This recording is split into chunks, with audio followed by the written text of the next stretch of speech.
I see your guy there, guy, I think it shook the crap out of him. Huh? The guy, long hair guy. Matt? Yeah, I think so, Yeah. yeah. Well, he was walking his dog, he was in front of the middle school, the old park. Yeah. Well, my mom-in-law lives there, so I was stopping getting her mail, and I said, "Yo, wireless." Way Oh, down. wow. I kind of freaked him out. Yeah. It's like, what? Well, it's 5:30, so Hey, call the meeting to order. We got Randy Ritchie's missing. Brad couldn't make it tonight, and John couldn't make it tonight, so it was his birthday. Rick, Monty, DK, and myself.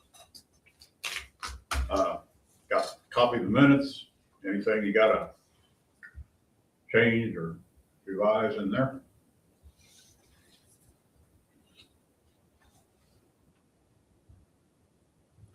I got rid of 4 more of them trees there. They started blooming in my bucket. Yeah, the button bush are coming out. I still got some of them. Yeah, I took them up at the Mace's liquor store. He said, "How many you got?" I said, "I can get you 4 or 5 of them." So he took them.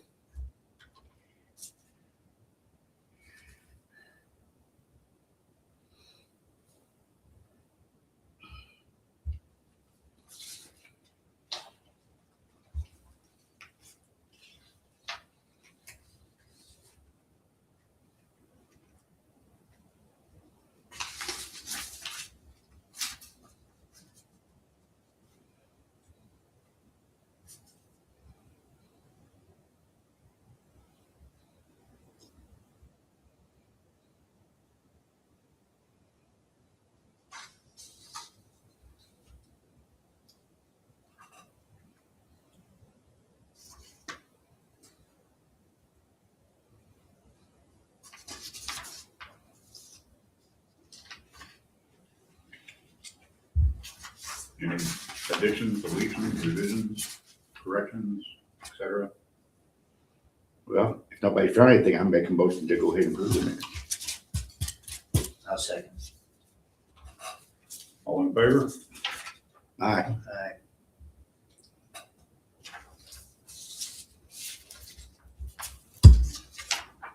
Okay, anybody have anything they want to add to the agenda? Anything that came up that I didn't think about?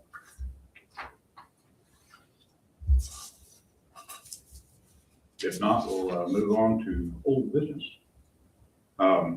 Since John's taking care of the memorial tree planting packet, we'll have to table that one because he's not here. Arbor Day event, any comments on that? I think it went pretty well considering I thought we were gonna get rained out there for a minute. The tree's doing good. I'd never been to one of those before, so We had better attendance to that one we did last year. I think last year we only had like 7 people show up. And it was on a Saturday. Well, I think we got a late start getting it ready, but we start planning ahead for next year, then I think we'll be fine. It'll be bigger and better. I thank the park department for all their help, helping with the grill, and we put all that stuff away because we all were there. And I told them what a great job. I thanked them. They were very appreciative of their work. And but I think it went very good for a crowd. They were very ready to go. Yeah. And I think it went pretty well. yeah, for not having one for a long time or having a smaller one, I think it was really good. And people were talking about it next week. Yeah. Man, I didn't see that. I've gone and advertise it. We're going to get more into it. I think some people don't even know we have a city website. Yeah. Well, they don't know we got a city website. They don't know we have a tree board. I get on it every day just trying to find out what's going on. And Coomer for donating the hot dogs and everything. Yeah, him and his wife was very helpful. And I know I can count on James. That He's was very a good. politician, sure, Yeah. through and through. We ended up giving away probably half the trees and shrubs we had. Oh, that's good. So I found a home for the rest of the chokecherry. And like I said, I still got some of the button bush. I was going to try to plant down there around the wetland at Beechwood. I can get down there and do it. They're actually leafing out, starting to grow in the burlap bag for the mulch and stuff in there, moss. that would be on the south side of Beechwood. that marshy Yeah. area in there, is that the tree boards? That's where we were Maybe, talking or about is- trying to do something and fix it up. Because I know I've been mowing down there every week. That's kind of my section. And, Well, that's awful rough looking. I mean, it's yeah, really. that's why we were wanting to do something with it, try to Nasty. plant some trees down there and shrubs and stuff like that to, well, all along that drain to stabilize the soil on the banks Right. because it's washing out everywhere. Yeah, because that's getting to be bad. Yeah. I did throw some seeds out along the water's edge,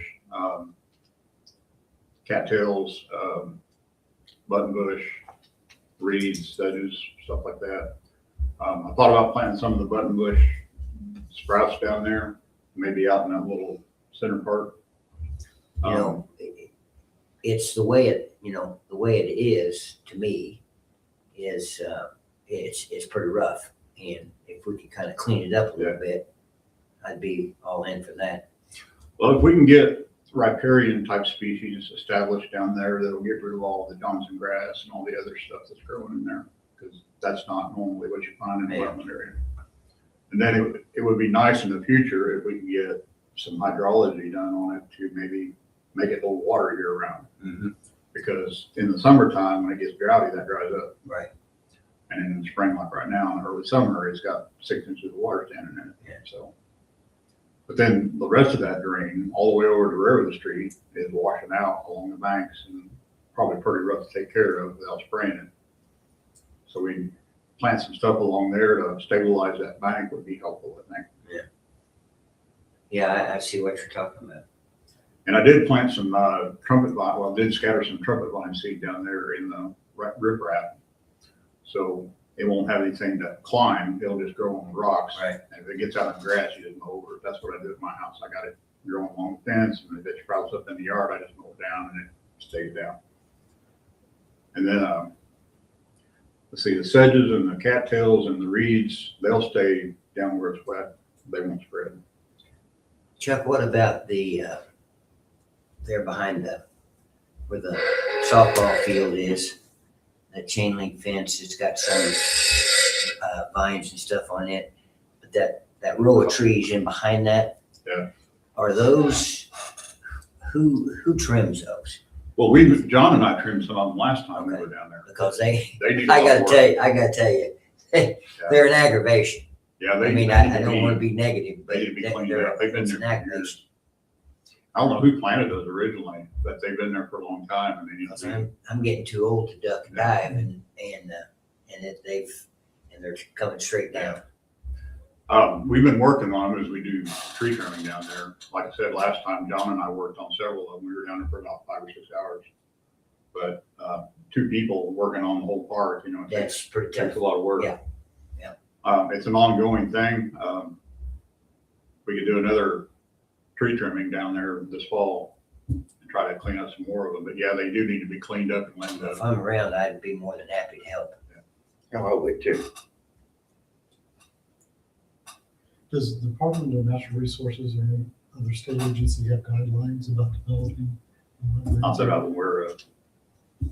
They probably got some for restoration wetlands, but I don't know where they are. I mean, it's been 30 years since I dealt with that stuff at Purdue. We can maybe contact Community and Urban Forestry, they might point us in the right direction. We also need to try to figure out a way to get some trees planted this fall. We got the one that holly tree that got knocked down at Beechwood. And we lost a couple at East Side and we lost a couple down at the dog park. So maybe get, With Greg Payton's wife's memorial, Holly Bush, which is pretty much dead, is that our responsibility to put something else there, or is it their responsibility? well, generally, my understanding from Melvina is we charge enough for the tree planting that we can cover one replacement. Okay. Yeah, because mine's the same kind Well, of you tree. got I think a family member that's, Yeah, my son, my oldest son's there. the holly, it's a holly, I think. Yeah, well, it's starting to bloom a little bit, but it's that one Yeah, year. the man, one it there, at Lake Iola for Greg's wife, it's in bad shape. Now, my other son, his tree's going good. It's right there, kind of catty And corner. that's a holly tree that you were talking about Yes. down the highway. Yes. Walnut Ridge had holly trees, so we could probably get one this fall. You know, maybe if you looked at it with your expertise and stuff in the tree business, maybe now on the bottom side, it's still got just a little green to it, but I don't know if it's got enough, I don't know if it's green enough. Yeah, if the top's died out, it's probably not gonna make it. Okay, well, the top's in bad shape. Where's it at? When you come in on the the barn, the in urban barn, when you come back around the lake, the barn's here, and there's another building here that keeps our Yeah. keep our stuff in. Yeah, It's well. right there off to the north side of that white Okay, garage building. I'll take a look at it. And you can, I mean, it's easy to find, but it's in pretty rough shape. I'll get down there and take a look at it sometime this week, but yeah, if the top's died out of it, it's probably gone. It'll probably support root sprouts, for a little while, but if the top's gone, there's nothing to Yeah. photosynthesize anything. Well, like I say, it's pretty rough. And that one of your sons is, that one of your sons is pretty rough too. Yeah, Is it a holly as well? It's holly as well. yeah. What time of year were those planted, do you remember? I don't know. I have no idea.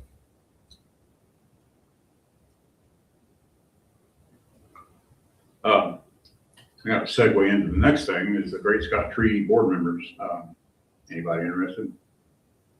We need 3. We got about, Melina said we got about $1,200 in there that we could actually use for tree planting. But we got to have a board to deal with the Trees Indiana people.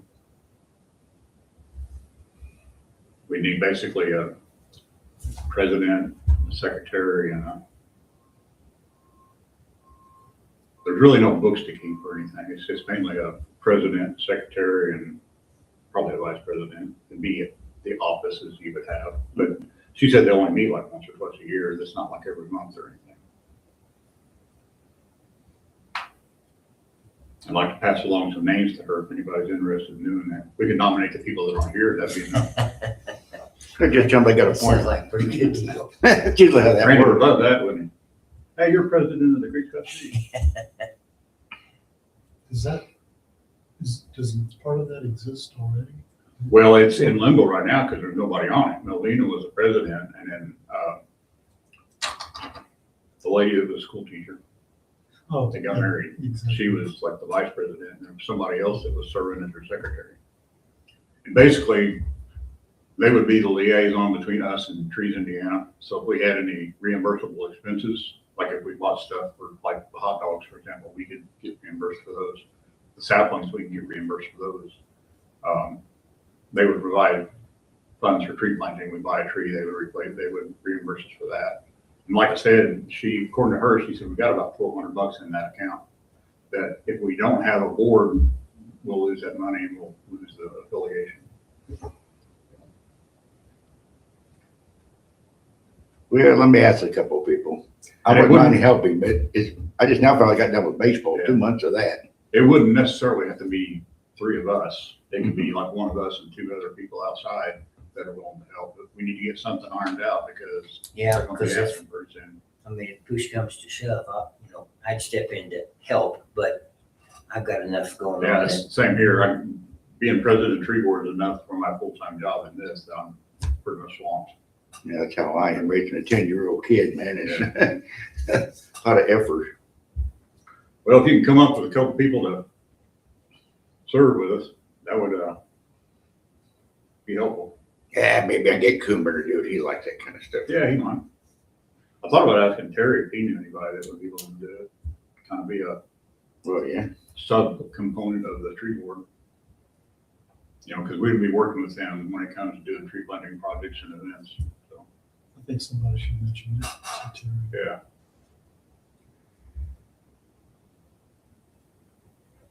I'll make a note to try to get over Terry and ask him about it. Is he gonna run for mayor? Have you heard, Who's that? Terry? He keeps saying he's not because his wife wants to retire. Yeah, that's what I was thinking. Chief Richie's running. Oh, yeah, I say that. And a host of others. Kevin Small was supposed to be running, and then Greg Prince Yeah. supposed to be. I don't know. I don't think they realize how much trouble being a mayor is. Well, My brother was mayor. I tell you what, you couldn't go anywhere. Yeah, he said he That hadn't wasn't seen even his, mayor. he hadn't even seen his grandkid for like 3 years. He took a vacation last year to just go down and see him because he hadn't seen him in like 2 or 3 years. Yeah, because it's a 24-day, 7 days a week thing. If you're related to any of them, oh my God, Yeah. you're gonna hear no matter where you go. Either they like them or they don't like them. So it's really hard on the extended family also. Well, is there any other old business that we can think of? Anybody? That we missed? Not that I can think of. Like I said, I'll probably discuss tree planting projects later on. And then maybe a tree trimming again event like in October or something like that.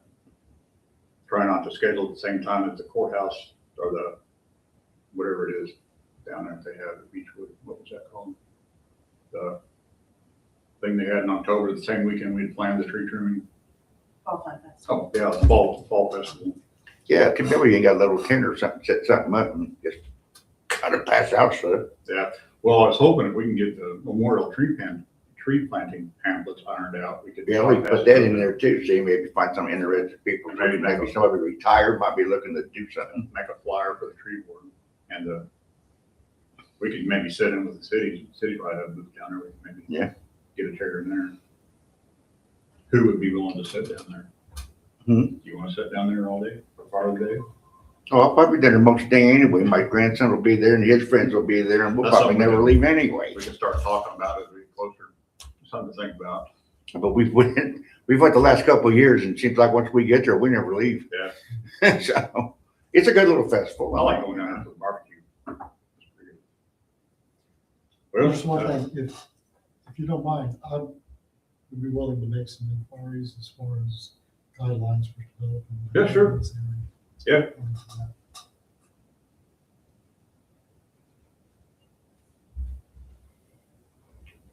You could, like I said, we could probably start with the community urban forestry office. They could probably at least get us pointed in the right direction. I don't know if the district forester would maybe be helpful. I don't know who they are now though. I was gonna say, I don't even know who they are anymore. Yeah, I used to know a couple of them, but that was 30 years ago, so I don't know who's doing it now. Would it be worthwhile just to go down to the headquarters at Clark State Forest to They might be able to give you a phone number. give me some direction? Yeah, they might be able to give you some names and phone number. I know what it is.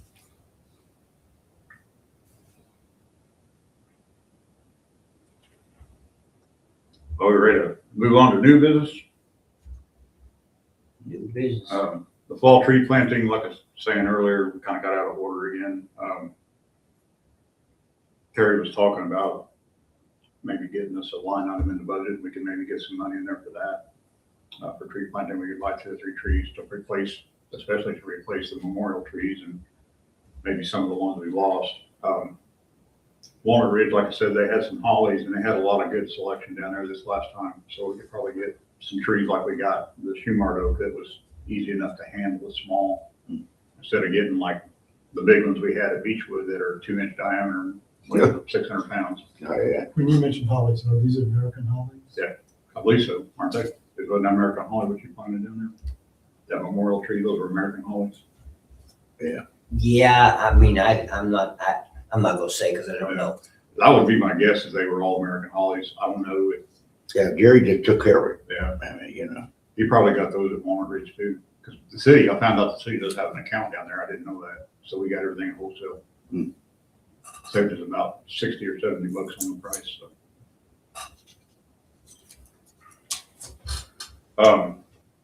Tentatively, I would guess if we do a tree planting, we probably want to do it in October. That's a good month. September can still be a little bit hot and dry. The general rule of thumb is you want to plant between Labor Day and Memorial Day, but not between Memorial Day and Labor Day. But you got to vary that because September can be really hot and dry and droughty. October's a good month, as long as, and in wintertime, as long as the soil isn't so corroded you can't dig in it, the wintertime's great. Some species do better if you plant them in the dead winter, like black gum. You plant that in late January, February, when it's frozen and dormant, it does great. You plant it in October, it may not do well. Or April or May, it may not do well. So anytime in the winter, as long as you can dig a hole. So we can do it in October, November.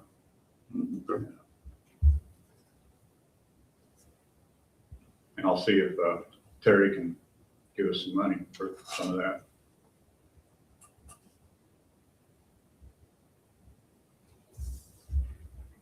Summer meeting schedule. In the past, there have been some summer months that we just don't meet because there's nothing going on.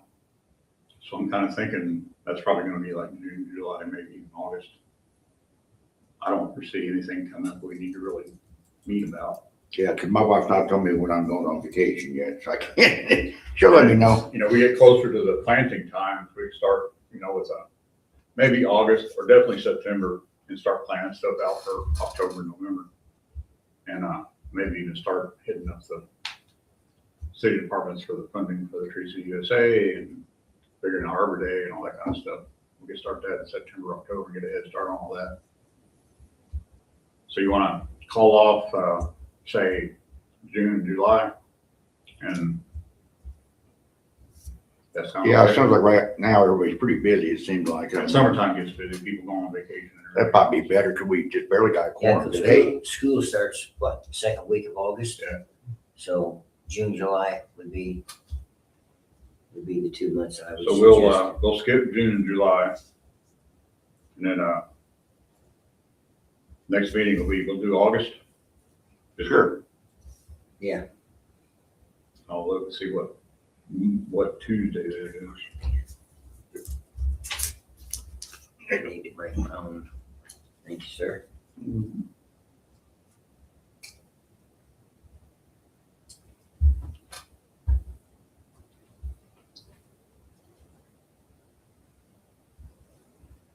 Anything else? Any other old business, new business that we've forgotten about? Just come to your mind or whatever. We did talk briefly a couple meetings back about the tree inventory. That's something we can talk about later. If we want to try to do something with that, to update it or start updating it. Melvina gave me the little GPS device that she has that will give us basically a flat long for the trees. I haven't looked at it too closely yet, but it connects to your iPhone so you can have a record of everything on there.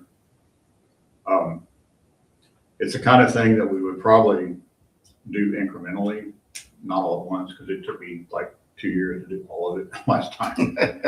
And I was working 40 hours, 30 hours a week, half time or more.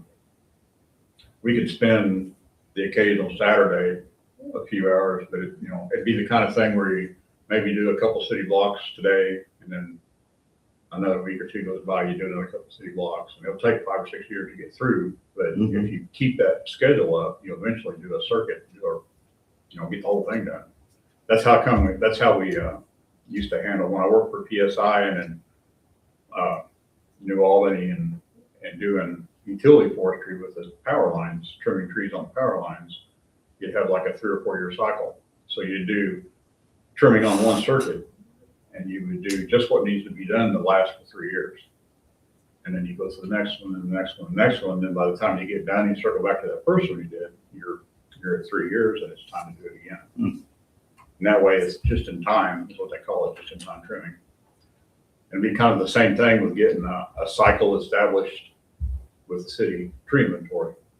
I don't think there's a whole lot to do with the actual management plan, because trees still grow the same way and you still take care of them the same way. So I don't know if there's too much change to that, other than maybe some technical advances here and there. But the biggest component of that needs to be kept up to date is the actual inventory.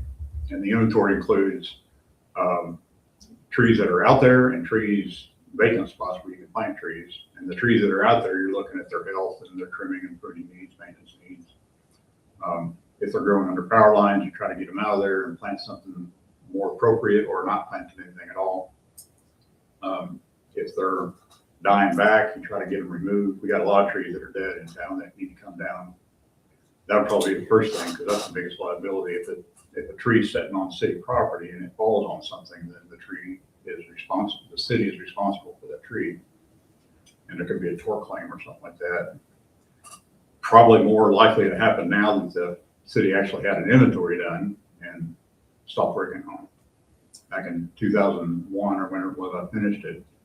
And the funding dried up, so everything kind of got shelved. And now that, like I was explained in the past, the city administration hired me to do the inventory. So now they know what trees they have and what condition they're in and what needs to be done. And then they don't do anything, then the liability just skyrockets. And now that it's been 25 years, you could probably discount that a little bit. It's still a tree on city property is still responsibility of the city, and we need to make sure something happens, before it does damage. I know they spent a lot of time on my side of town last summer, and they was trimming everything. Yeah. Well, the electric company does a lot of utility trimming, and that helps a lot. But ideally, you can try to talk to people that have a tree on their property that's underneath the power line. You try to get that tree cut down, and then replace it with something that won't grow in the power lines, or replace it with a tree somewhere else. That's what PSI used to do when I worked for them. If somebody had some trees underneath the power line, they would offer to come in and cut those down and give them replacement trees to plant somewhere else on their property that wasn't underneath the power line. And that way they could still have shade and trees on their property, but it wouldn't be a hassle for the utility company. And we tried to do something like that when Cy was a superintendent back in the early 2000s before he retired. And the people I worked for, I set up a meeting with Cy, and then the supervisor or the regional manager that I worked for lied to him. So I told Cy right off the bat, I said, hey, he's not telling you the truth. He's not being straight with you. So I wouldn't do business with him. He said, cut me out of the job, but I don't want him lying to you. No. So, Well, not to be disrespectful, but there's areas, since I'm working with the city, there's some areas that's just overpopulated on trees. oh yeah. And, a lot of limbs, a lot of trash down on the ground. Yep. And, but, One of the big problems we had back in the early 2000s was all the cotton picking crabapple trees, because they grow so low that they poke you in the eye and everything else when you're walking down the sidewalk. isn't that what's down there behind the softball? Well, some of those I think are, they're some kind of fruit tree, prunes, but I don't know if they're crabapples. They've got the water sprouts on the limbs, so there's some kind of like a prunus species, but I'm not sure if they're crabapples or not.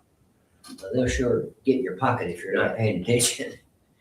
I can tell you that. And then the other trees that are really great trees for a park setting are like the pin oaks, but they have a tendency for the lower limbs to droop down, and then a lot of people just tip them back. Well, then that whole limb dies off, and you got deadwood hanging over your head. So those kind of like pin oaks, you got to prune that limb clear back to the trunk, because if you just tip it, it's going to die anyway. And there's a lot of species that you have to manipulate to get them to grow the way you want them to grow, so they're not in the way. And that's what we've been doing with the trees we planted down there. This last time in October, when John and I were down there, we limbed some of them up, and it's called training pruning. You don't want to do too much at once, but you want to start establishing a scaffolding in the limb structure and try to get them up off the ground so you can mow underneath them and walk underneath them without getting poked in the eye or whatever. And so we've been working on that. Every time we trim them, we try to take them up a little higher. But you just got to be careful. You don't want to take more than like 30% of the canopy out at once. And you want to distribute that 30% that you're removing across that whole entire canopy, and not just like take all the bottom limbs off, because you'll stress the tree that way. I'm just curious, when we do a survey like that, is where you being arbitrary, or is there a priority areas? When we do, I went down, took a map and started on one side of town and went down every street until I got across, and then I went crossways until I got done. And then I did the parks, and that took a while because I had to do maps and stuff. Get the aerial photos out and figure out where all the trees were, and then go find the tree that I'm looking at on the map and number it and everything. Now with the GPS coordinates, it's a lot easier because you're standing next to a tree, you go beep, and you know where that tree is forever. But we could, as we're driving around town, if you're out and about and you see something an area that looks like it needs more attention, then yeah, we could prioritize and do that area first. Based on what I did last time, everything's about the same. You know, I was looking, when I did drive around, I was looking for dangerous trees that had either big deadwood in them or were dying or were structurally compromised. And those are the ones that I really hit hard because those are the ones that might kill somebody or do property damage. Especially down at Beechwood Park, for example, there used to be some really big deadwood hanging over the top lot and the slides, the kiddie slides and stuff, that if they would have fallen and somebody was down there, it would have killed them. And I hit those pretty hard, quick as I could to get them prioritized. And then when you're looking at the trees, you grade them on their maintenance needs. So if it's got large, humongous deadwood in it, that's a higher priority than something that's got limbs in it, dead limbs as big as your thumb, because they're not gonna hurt anything.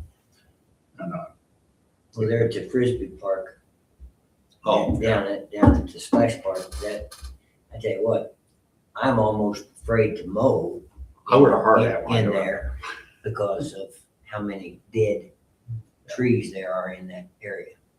When Now, I I don't know if you've ever looked. When I was been working down down there, there, but I It's saw quite a while. it's in behind the Warrior Sure, Reservation building, exactly. and there's some bad Yeah. trees in there. And I'm talking big trees. Yeah. And there's a lot of good trees down there, but there's some dead wood in them. Yeah. And Yeah. that's gonna take a lot of effort to find somebody to get up in those trees without gas, so they don't damage the tree. Somebody rope and saddle or bucket truck and get that dead wood out. Cause you don't really wanna lose that tree resource, cause that's about the only mature stand of woods we got in town. Right. The little leaguers don't want to clear cut it and put another softball diamond or baseball diamond out there. But so far that hasn't happened, but there are a lot of dead limbs out there. Yeah. And there's some storm damage out there too. There was one big one got hit by lightning in Yeah. a storm a couple weeks ago, I think. Yeah, when I was out there before, when I was working out there every day, I wore a hard hat because I took some guys out there for utility training class, utility pruning. And the instructor wanted to find a place that has some big trees we can use bucket truck, maybe get back in there. I told him this about East Side. And I said, grab your hard hat. He said, what do you need a hard hat for? Well, he wore his hard hat and we walked out there and there were 2 or 3 big limbs that blew out of those trees that day because it was kind of windy. They come crashing down right next to us and kind of startled him.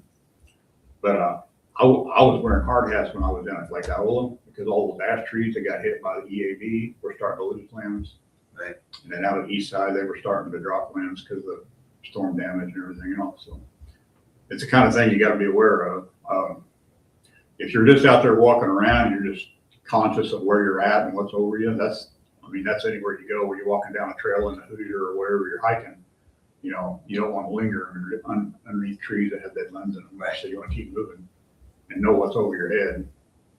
But if you're working down there where you're going to be spending significant time underneath trees, like doing an assessment on them, you're measuring them and looking at them and trying to figure out what else needs to be done. If you're going to spend a lot of time in one spot underneath a big tree, it'd be a good idea to have some protection. And when you're looking at trees, you want to look at like the overall condition of the tree. You want to look at the deadwoods in the canopy. You want to look at anything that's compromising the structural integrity of the trunk and the root base. So if it's been hit by lightning in the past or whatever, it's got a big seam in it and it's starting to rot, that's an issue.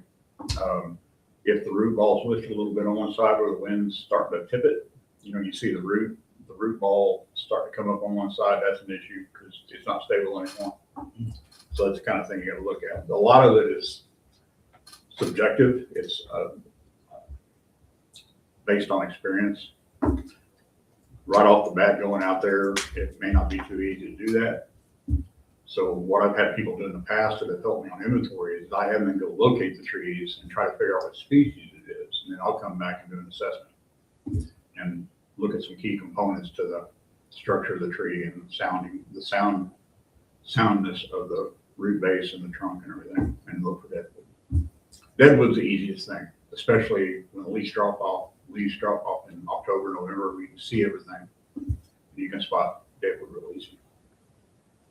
Can I ask another question? Yeah. Does this survey, is it just a statistical report or does it create a visual? I did an Excel spreadsheet last time, and I had like 15 columns, 16 columns, something like that. I had location, species, genus, species, diameter, pruning needs. I don't remember what all I had now. It's been 25 years ago. But when you get done, you can draw statistics from that Excel spreadsheet. You can find your average diameter. You can find how many trees you need.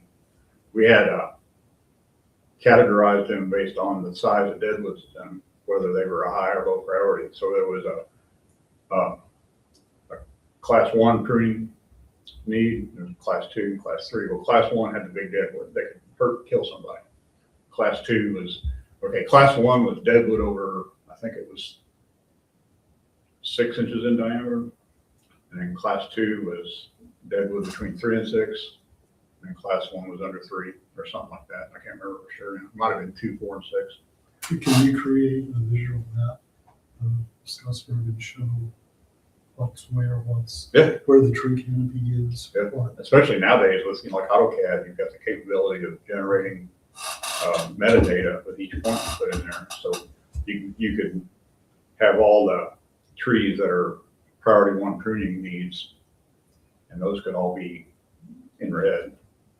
And then you could have priority 2 be yellow and priority 3 be orange and stuff like that. And you can generate a map that has, that color coding on it. You can do the same thing with planting zones. I did a map for like Iola that showed where you can plant trees, where you could plant, where you had to plant low growing small trees, like under the transmission lines. And then so far out from the transmission lines, you could go to medium sized trees. And then so far out from that, you could go to large trees. So you look at the map and there's red hash marks underneath the transmission lines out in the right of way. And then there's a band of yellow after that and a band of green after that. And you can determine, I want to plant a tree here. You look on the map and say, well, that's in the yellow. So that tree has to be one that doesn't get more than 40 feet tall. It can be out far enough where it can get 40 feet tall and still fall over and won't hit anything. But if it gets more than 40 feet tall, it can clip the lines and it gets knocked over. And you gotta look at mature height, not just how big the tree is when you plant it. That was one of the issues with the white oaks that got planted down the rail trail. White oaks get 8 feet tall, and they were 10 feet off the center line of the transmission highway. It would be interesting to be able to document the tree canopy over time. Yeah, you can do that with like aerial photos, because aerial photos are updated every so many years, and you could actually see the change in the canopy, the decrease in canopy cover. Absolutely. And we used to do estimates. There was this grid piece of plastic that had dots on it, and depending on what scale your maps were, that was how many square feet each dot would cover. And you could estimate square footage of canopy cover in a residential lot, where you could use a bigger map and, each dot represents 100 square feet or something like that. And you could estimate canopy cover that way. And you can see it, like when I went out to Seattle, one of the guys that was a big tree advocate out there was an astronaut. So he took pictures from the space shuttle missions he won over the years. And you could see from the space shuttle, you could see the whole Puget Sound area.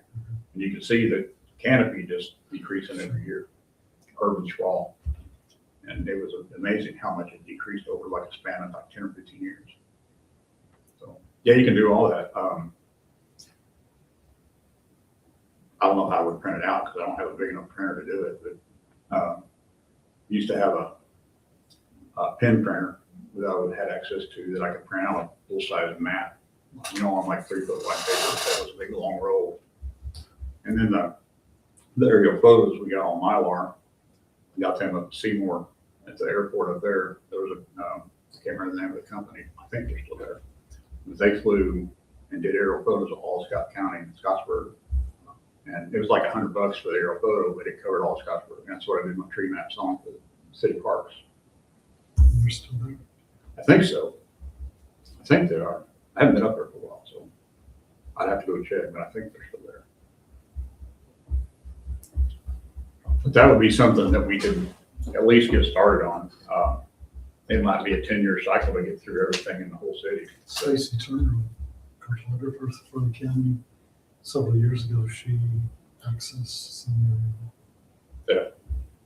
There's a lot of resources available out there now that back in 98, 99, 2000, that wasn't available, but now they're all over the place. I'm asking you a question. There's something we can think about, how we want to try to accomplish that, who's comfortable doing it, and how much time you want to spend on it. We could work every Saturday for 2 years, but I don't really want to do that. Is it seasonal or can you just walk through? You can do it pretty much anytime. As far as finding hazards go, the deadwood in the trees and the defects and stuff like that, it's a lot easier when the leaves are on. I used to keep, when I worked at the Forest Service, I kept a binocular and a machete and a couple other tools with me all the time, so I could look up in the tops of the trees where people usually don't look. They're looking, what they see at eye level, they don't look up. But you see up in the tops of trees, you see defects that most people don't see. And it's easier if the leaves are off, but if you're careful and attentive to what you're looking at, you can find stuff in the summertime too. But a pair of binoculars or monocular, about all you need. I would keep a machete or I say with a machete, it was I forget what they call it now. It's a big knife about this long, real thick blade. And I would use that for defects in the trunk that like it had a seam in it to poke in there and see if it's rotted or not. And then you can use increment bores to find out how much good wood you got around the circumference. Because if you got a tree that's this big around, but it's only got this much sound wood all the way around, then it's not really very structurally sound. And for angle. Yeah. Property owners. Yep. And then you look for insect issues too, like, you got the emerald ash borer and the ash trees. Pretty much every ash tree in Scottsburg is going to have EAB in it. So plan on taking those down eventually. It might take a couple of years. Usually once EAB hits them, you got maybe 10 years before that tree needs to come down. The longer you wait, the more dangerous it gets to take down. And then we had the black vine weevil, or what's that called? Black vine weevil? No, I can't remember now. Nickname was the Black & Decker bug because it would drill a hole in the tree about 3/8 of an inch diameter, perfectly round hole into the tree. And they got infestation in the Chicago area, came over on pallets from Asia, and they got out and they cut down like every tree within a 2-mile radius of where the pallets were found, and they still didn't catch it all. And then they had a problem with people that didn't want a tree out in front of their house, going out there with a drill and drill a hole in the tree, and then call and say, hey, I got infestation out here. So Asian longhorn beetle, that's what it was. And you look for infestation signs. The EAB is easy because it's only in ash trees, and they'll start getting an orangey look to them as the bark flakes off. And all the ones down at Lake Iowa, pretty much all of those are cut down now because they all died. And we were down there one time and I showed you that big stump. That was EAB, hit that tree. And then where we planted the Shumard oak, that was an EAB tree.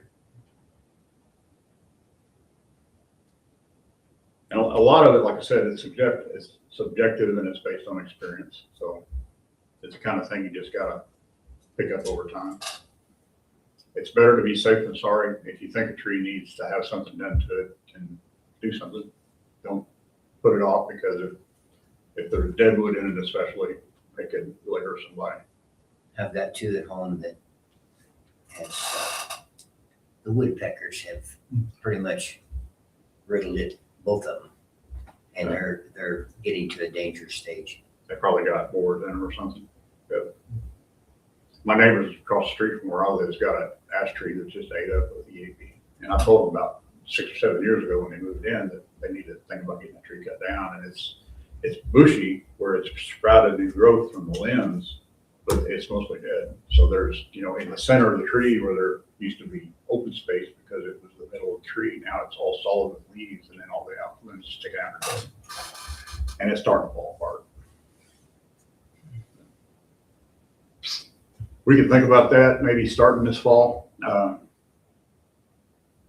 y'all want to do it, Like I said, I don't think the management plan itself needs to be updated much, just the inventory. That's the thing that goes out of date quick. And right now, Scottsburg is looking at 25 years between inventories, which is a little bit long. Rick Judd did one back in the 70s, and I did one around 2000, and now here's 26 years later, so it's about time to do it again.